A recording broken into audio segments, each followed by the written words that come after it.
got a confession to make. Go on. While we're here. I've never told you this. What? Yourself. I just myself. So, today I thought we'd do a video. Just slightly different. Obviously, you know, we always do the same things all the time. We go out and stuff. But I get lots of questions about random stuff. So I thought, maybe why not make a video answering some of the questions? Because I always say I'm going to answer the questions. I never do. So I thought, why not? We're going to shake it up a little bit. Yeah. At what stage were you able to do reselling full time? I don't know. I don't know. I always find that question weird because my whole process has never been cut and dry, if that makes sense. Like, you didn't start this no, to do reselling full time? No. I was a cop for like a good 7 years. So during that time, I started doing this as like a part-time thing. And slowly but surely, the money started kind of balancing out. But at the same time, Lola's business was getting really good as well. And she was covering most of the bills and stuff. So I thought I was able to then kind of take a weird leap. And when Shiloh was born, wasn't it? Yeah. We just thought, well, what's the worst that can happen? I'm quite an anxious person as it is anyway. So I thought, what's the worst thing that can happen? And it was literally go back to work. And I didn't hate work. It wasn't a bad job. But I just thought, if I can make it work, I'll make it work. And literally, I just started. And then we just went on month to month. And I just worked as hard as I could. And the money was coming in. And it was the same as my police wage. And that was it. And then, yeah, I'm here now.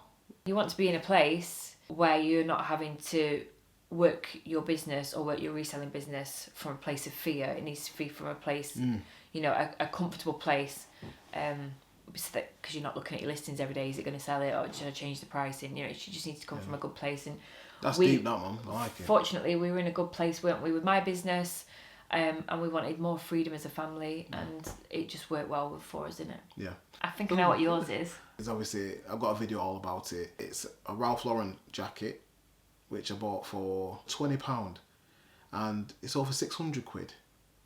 So that was pretty good. When it comes to like my best flips, it's not always about monetary stuff. I mean, sometimes it's just something I've not been able to find ever, and I'm probably buzzed off that.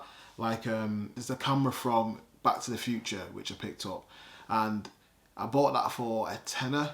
Sold it for £250, but it was because it was the Back to the Future camera which got me proper buzz. It's a bit more sentimental because I love Back to the Future and stuff. So I would say that's my best flip. But obviously monetary flip, obviously is that Ralph Lauren jacket. Obviously video is here. What's your best flip then? Well, I'm not usually a gymnast, but back in 2006, I remember being on field on a park with my friends and just did this like backflip. So I used to love it when you picked up toys. One time you picked up this army box with full of little army men. I remember you'd actually picked up some Nerf guns and she just put this box in of army, and they weren't even branded. Some of them weren't, were they? It was just but I just made this. This was like right in the beginning, and this was around Christmas, wasn't it? Yeah. So I made this army scene. I loved it. There was like lots of little guns. There was like barrels there. Barrels. Like sandbags. Yeah, it was sick. So I remember sat there one night just like creating this scene, because I just thought you've got to make it look like the child can create this scene. And you thought, what did you sell it for? Sort of like 50 quid. That to us was like, whoa. Yeah, that was like pretty good sale to That's my favourite. I'm sad that he doesn't do toys in that way, because I'll do scenes for you every day. Yeah, man, you know what I mean? Remember in London where I found that Dior jumper? Yep, that was a good one. That might be on my wall somewhere. In my Instagram. The Wall of Fame. On my Instagram Wall of Fame. We weren't sure if it was real though, did we? Oh, but it felt real. No. And it was no, hang on. Go on. I knew it was real. Yeah. It was 20 quid. We were in London somewhere, and I said, Dior, we need to get this, because it wasn't Christian, it was Dior, which I know is like the name that they use for the women's. I don't know if it's the men's as well, but I just knew it was just fit. And Pete said, 20 quid, I don't know. We walked out the shop. Yeah. We sat in the car, and then Pete was like, actually, we should go get it. Yeah. When it picked it up, but the feeling, it was just, it felt so luxurious, didn't it? Yeah, it's proper nice. And that was kind of like my first kind of brush with luxury brands, so it kind of got me all buzzed. So yeah, nice one, mate. Yeah. Nice one. I love your videos, but are you scared to reveal your best sourcing stores to your subscribers? That's a good question. No.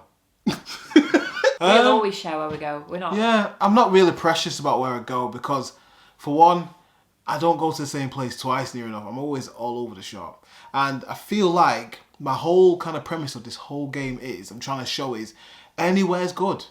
Anywhere is good. It's just about the knowledge that you have. There may be like maybe a couple of shops I go to on the regs, but not really often. I just drop in some place, go there and come home again. For the amount of resellers there are, even though if there was loads more, the amount of clothing that charity shops have, and I know from experience because on a Saturday I volunteer in one, and the amount of stock that they get is unreal. And yours is not like in the town centre or anything, is it? No, it's in a suburb. We put stock out constantly all day. It's not like on a Wednesday we put stock out and we take... There is days where you take stock off, but putting stock out is throughout the day. So, for example, Pete could come in at 11 a.m. and then pick up stuff, and then at 1 p.m. there's a whole load of... Especially if he's picked up men's stuff, then they'll fill it. Because there's gaps in it. They don't leave gaps. So yeah, I am not scared of revealing my places because I don't even know where I am most of the time. Okay, so next question is... Where is it gone? Okay, here we go. What made you get into thrifting / reselling?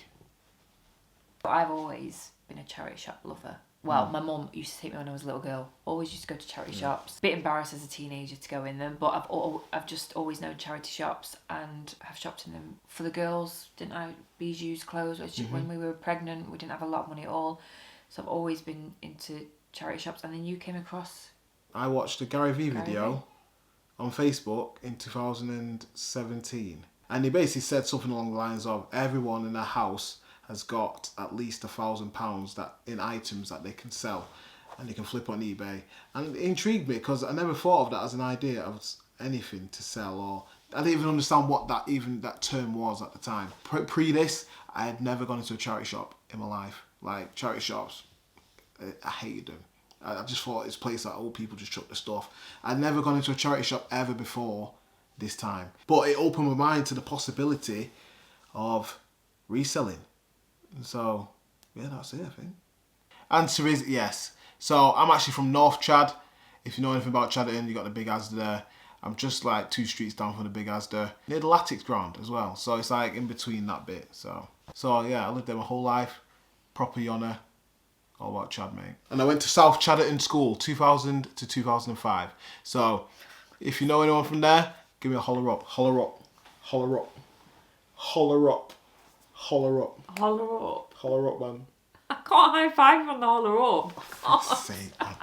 How do you get to know so many brands, aka certain shirts you hardly ever see, for example?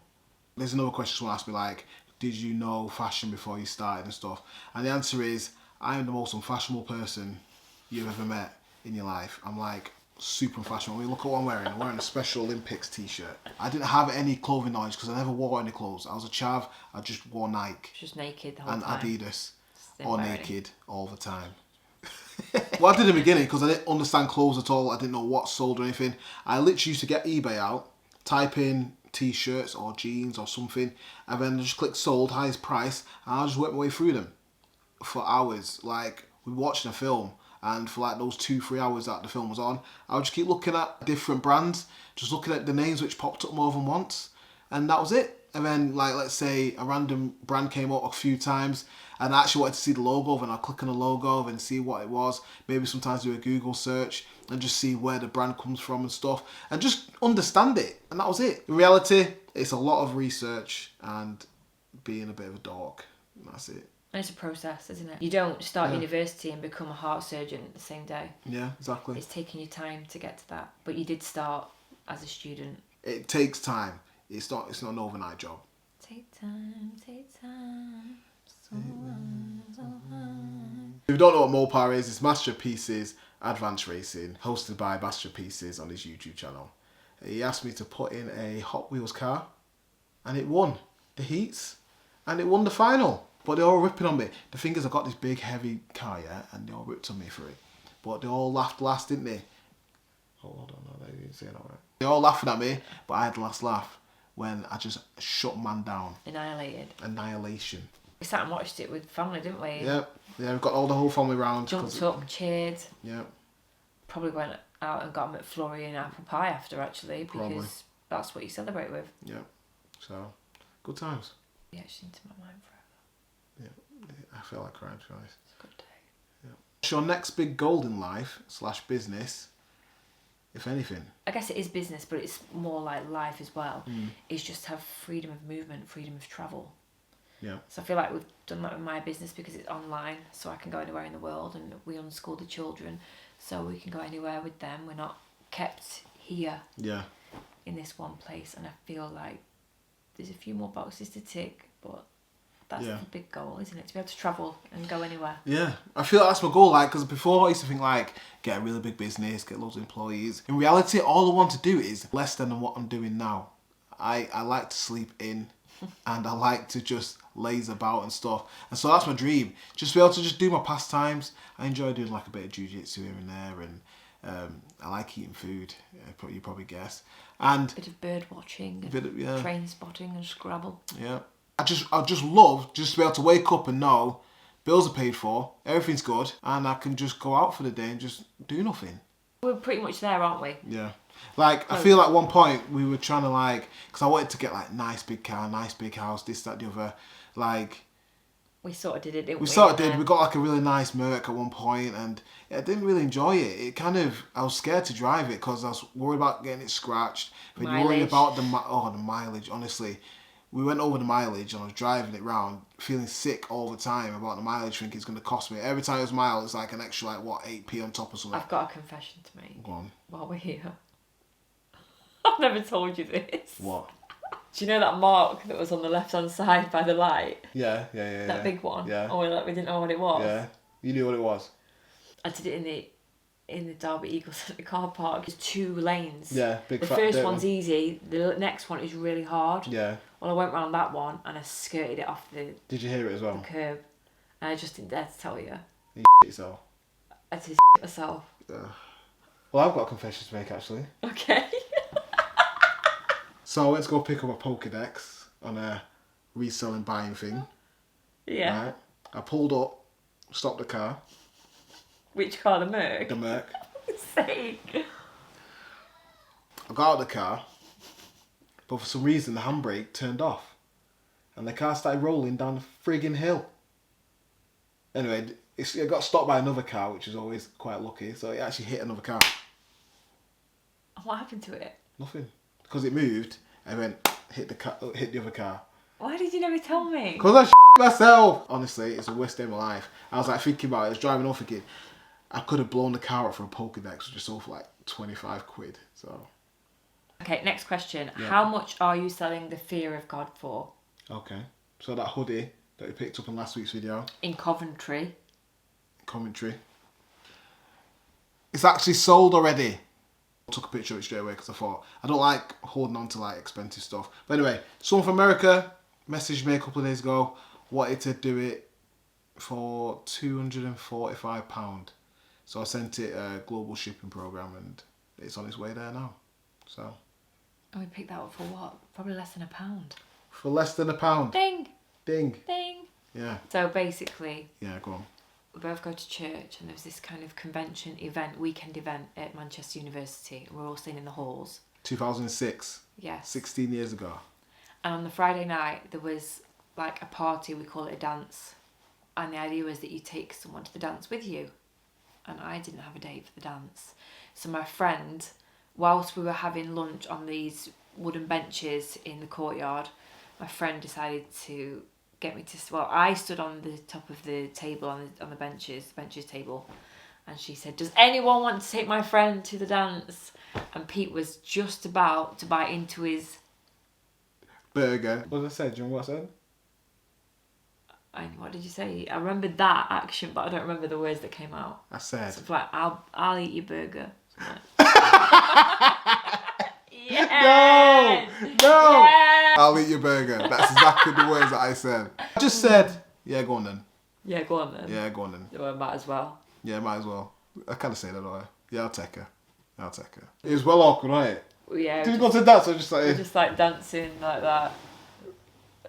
I got her MSN though, didn't I? Got MSN. Got my Addy. MSN Addy. What was it? Lola Danielle Summerfield. No. What was it? lolasummerfield@hotmail.com. What was mine? And this is an origin story now. We're going to go for the origin story. Okay. And this is why. Yours. This is to answer another question. Yours was Chaddypete. at gmail.com. At No. It wasn't Chaddypete at hotmail.com. Hotmail. Was it .co.uk? Chaddypete at hotmail.co.uk. That was it. That's the one. From that day on, his MSN, your MSN was Chaddypete. Yeah, MSN was Chaddypete.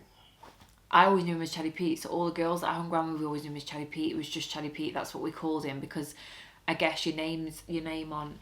It was on what you call it as well, MySpace. Yeah, MySpace as well. Chaddypete. That's what you name. That's what you call each other. The name because we didn't know him as Yeah. Pete. It was just Chaddypete. Yeah. He never called himself Chaddypete. He Grew was up, never never known as Chaddypete. Ever. He's from Chadderton, and that's why Yeah. he had Chaddypete as his email. But it was only ever an email. That was it. It was never his name. But I always knew it. In fact, I still like that is the same name that I wrote for him. I mean, you put Chaddypete together, but I put them separately. Yeah. But that contact has never changed since I put it in. We were 16 then, weren't we? 16. We didn't start going out until we were 21. So, yeah. How are you planning for retirement with reselling as a job? So it's a good question. Because I think a lot of people think that, don't they? So people might think that in order to retire, you need a job to have a pension. Yeah. But the truth is, you just need to have a pot of money. Yep. And so we invest. In a, what do you call it now? I forgot what you call it. Yeah, an index fund. So basically I get like a bit of money. I invest every month in an index fund. So it's like very low maintenance. Return rate's pretty good. But I'm planning to like put money into that for the next 30 years. And then that'll be enough money then to be able to retire on and be able to live off. Obviously you got state pensions and all that kind of stuff. But It works out better better than a pension. Yes. In this country, no one ever does it. Look into investing. Not like trading in stocks and this, that and the other, but literally investing in a very basic index fund. Like something like Vanguard or Hargreaves Lansdowne or something like that. Look into it. In this country, it's like 3% of the population in this country actually invests. Because I feel like we've got all these safety nets in this country. But in America, everyone understands what it is. Not necessarily everyone does it, but it's more widely known there. But over here, people don't even know about it. So look into that. And we've got a whole plan with that kind of stuff. And I think it's going to do us quite well. The idea is to let your money work for you. It's no good in the bank because it's depreciating as inflation goes up. So you want it to grow. Yeah. So look into it. I'll give you a thread now. Pick it. Pick it. Find it, stick it, blick it, wick it. There's only like one thing I've never found still. And I don't know how I've not found it yet. And it's a Hermes tie. I knew you were going to say that. Did you know that? That's your my thing. Grayley, isn't it? That's my ever quest, which I've just never been able to fulfill. I never found a Hermes tie. Hermes, whichever we want to call it. Yeah, not the parcel place that went. No, not a parcel place, no. That changed names. Yeah, I'm still trying to find a tie. And I don't care if someone wants to send me one, they can, but it still make a difference. I have to find it in a shop. I have to be able to turn it over to the back and it say Hermes. And then I'll buzz. And then I'll complete it. And then I'll say I'm not doing it anymore. We need to take a trip to London again. I think. Yeah, I might find out one of there. anywhere, you're gonna find one there. Yeah. So that is the one thing I thought I would have found by now, and I just haven't found yet. This is kind of from my mum, but it's not something that she's ever really told me. Okay. But when you're in a not so good place, which I feel like even if you don't talk about it, a lot of people are in different positions. Yeah. That to make yourself to feel better or to get into a better place, you can help others. Oh. Yeah. By serving others, you find that you take the focus of the bad stuff that you're going through and you help others, and it kind of brings you out of that. And that's why I love doing what I do in my business. That's deep, Yeah. man. That's deep. My dad has always been an example for me, like as a person who's been very hard working in life and been able to achieve things which they're not meant to achieve, if that makes sense. It was like a rich super dude though, but he managed to come from Ghana as a middle-aged man, get a house over here, and just, I don't know, just he kind of fulfilled his life, I think. He always wanted to get over to this country and just do what he needed to do to be able to just be successful. And he always taught me, like, if you're going to do anything, be the best at it. And even if you're not the best at it, you just strive to always be the best at it. I feel like we're reselling, like, I always think with, okay, so if there's clothes to sell, I'm always thinking about what's the best thing I can do or the best thing I can find with clothing. And so I'm always got this thing in my mind about trying to find the best of the best and how to sell it the best and how to take pictures the best and how to, and so I'm always focusing on that. I think that's the advice that's always stuck with me. So yeah, got a bit deep, hasn't it? Worst mistakes you made when starting out? Yo. We've had a few blunders, haven't we? Blunder is a good way to put it. So I think the main thing for me, the blunder was picking stuff up like a scratch card. In the hope Yeah. that you might win. Yeah. I was so conscious about trying to find something that I would pick something up and not check it because I wanted to be able to pick something up and say that I picked up, and I'll bring it home and hope for the best that it was worth something. And reselling doesn't work like that. It's fact. It's like maths or science. There's an equation to know that what you're picking up is definitely going to sell for a good price. Yeah. And if it doesn't fit into that equation, you leave it. Don't pick it up. Yeah. I think that was the thing. Like, I was afraid to look like I'm failing. Do you know what I mean? Does that make sense? In what way? Like, you're picking something up and it's not worth anything. And you're thinking, and it's like kind of reinforcing, telling you like you don't know what you're doing. So to try and avoid that feeling of I don't know what I'm doing, I'll just bring it home. Honest. Do you know what I mean? I don't know. And so I did that for not long, maybe like 2-3 weeks or something like that. And then I thought to myself, no, this can't work like this. This is not how it works. And then I forced myself to kind of go out and say, the only things I'm picking up is what I know is going to sell. And it hurt like hell because I'd pick something up and it wouldn't be worth something, and I had to put it back on the shelf. And I don't know, I felt like I had to be picking something up and that was my progress. But that's not the progress. The progress is being able to go to the shop and knowing that there's nothing worth it in there and going to the next one. What is the most valuable lesson you've learned in your marriage? Don't say it. Treat your marriage like a sleepover. You know what? Every night we're like, should we get a film on? Should we just like put something on? I think we get in bed, watch a film. Food. Yeah, get some food. Put food in there. Yeah, man. I feel like we treat this marriage like a sleepover. We just have a laugh all the time. Yeah. And I know it seems like it might be like all manufactured, but I genuinely enjoy spending time with Lola. Don't freak! Why just don't even cry by yourself when? I just think like from what I've learned, or like or just observed, or just witnessed, or felt, I don't know. It's just that when you work on something with your whole being and love something with everything that you've got and invest in it, and that is beautiful. Like something amazing grows out of it. When we first got married, we loved each other, but it wasn't what we have now. And I just feel like because we've both been so dedicated to making it the best. Do you know what I mean? Yeah. I think sometimes you have to remember you got married for a reason. Or you're in a relationship with that person for a reason. Probably. Just because we got 2 kids here now, we don't go all like, okay, let's get to bed at 9 p.m. Let's just do that. I know some people have to for work and stuff, but we will stay up late and just try to be together. Yeah, just try to be together, watch Stranger Things, like, I don't know, just treat it like a sleepover, like I've just said. You know what I mean? Pillow fight's a bit different now, but... So yeah, this is a little bit different. I think we've answered quite a few questions, and hopefully it was not too boring, and it was actually quite an enjoyable experience. You do it there, go. You ready? Yeah, go on. Yeah, no, you have to like chop down. Yeah, go on. Do you know what I mean? No. So you have to pretend you're dead. Yeah. Sammy Snake. Put a cock and balls in the middle of family fun day. Cock and balls at family fun day.